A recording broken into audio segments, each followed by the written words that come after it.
नमस्कार, nation TV Bharat में आपका स्वागत है। मैं हूं सोनी। आइए आज के खास खबरों से कराते हैं रूबरू। खबर यूपी के बलिया जनपद के सिकंदरपुर से है, जहां 2027 के विधानसभा चुनाव में 28 मार्च से अखिलेश यादव के चुनावी अभियान को लेकर बीजेपी के पूर्व विधायक संजय यादव ने जमकर कसा तंज। कहा कि अखिलेश यादव शुरू से ट्विटर, फेसबुक पर पार्टी चलाना जानते हैं। अखिलेश यादव कभी भी जनता की परेशानियों में और उनकी समस्याओं के लिए आज तक नहीं तो एक आंदोलन भी नहीं किया है, न ही कोई कार्यक्रम किया है। केवल वह चुनाव के समय आते हैं और चुनाव बीतते ही वह लंदन चले जाते हैं।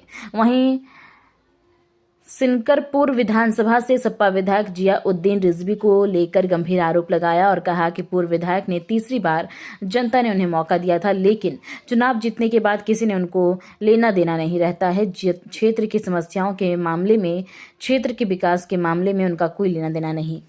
देखिए, अखिलेश जी तो शुरू से हम लोग जानते हैं, वो ट्विटर पे और फेसबुक पे और उस पर पार्टी चलाना जानते हैं।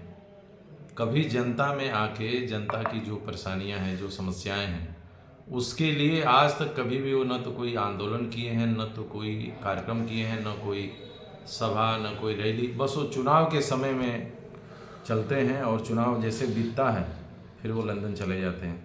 इन दिनों जी उनको इस प्रकार के अभियान से उनका कोई लेना देना नहीं है, बस दिखावा है। जनता की समस्याओं के लिए उनको ज़मीन पे आके लड़ना चाहिए।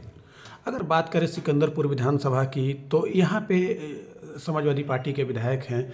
क्या लगता है कि जिस तरीके से यहाँ पे विकास होना चाहिए वो हुआ है, या फिर कहीं ना कहीं उस पर रोक लगा हुआ है? और आपके द्वारा क्या प्रयास है इस सिकंदरपुर विधानसभा को लेकर? देखिए, तीसरी बार उनको यहाँ की महान जनता ने अवसर दिया था। कुछ ऐसे राजनीतिक समीकरण बने, उनका गठबंधन मजबूत हुआ और वो चुनाव जीत गए। जनता कहीं से नहीं ये सोच रही थी कि यहाँ से बीजेपी का उम्मीदवार नहीं जीतेगा, लेकिन दुर्भाग्यवश हम लोग चुनाव हार गए। पहले भी उनका रिकॉर्ड रहा है, 2 बार पहले, और इस बार भी उनको सब लोग देख रहे हैं। चुनाव जीतने के बाद से उनको किसी से कोई लेना देना नहीं रहता है, चाहे क्षेत्र की समस्याओं के मामले में या क्षेत्र के विकास से संबंधित किसी भी चीज़ पे उनका कोई लेना देना नहीं है। वो बस अपना जीवन जी रहे हैं और एक बहाना मिला हुआ है कि भाई मेरे अधिकार में क्या है। चुना हुआ जनप्रतिनिधि, उसका हर जगह सम्मान होता है। शासन व्यवस्था में चुने हुए जनप्रतिनिधि का ही स्थान है। तो अगर वो कोई भी चीज़ प्रयास करेंगे तो हमारी सरकार ऐसी नहीं है कि उनके किसी मांग को पूरा न करे, लेकिन जनता के समस्याओं से वो एकदम दूर चले गए हैं और पूरे 4 वर्ष बीत गए। एक भी लोग उनके आवास पे या उनको खोजते हुए गए तो उनको साफ उन्होंने इनकार किया कि मेरे से कोई काम नहीं हो सकता। देखिए, फॉर्म 7 जो है, कोई भी आपत्ति दे सकता है कि ये व्यक्ति फला फला जो वोटर लिस्ट में नाम है, ये गलत नाम है। शासन प्रशासन है, उस जो आपत्ति है उसको ऊपर निर्णय लेने का अधिकार शासन प्रशासन का है। कोई भी व्यक्ति अगर किसी का गलत नाम कटवाया जा रहा है तो अपना प्रमाण दे के अपना नाम जुड़वा सकता है।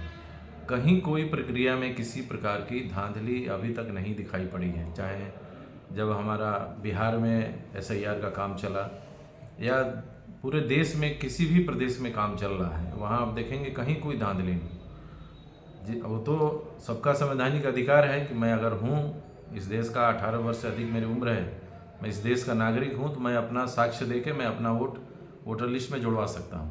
तो इसमें कहीं किसी को वंचित करने की कोई बात ही नहीं है।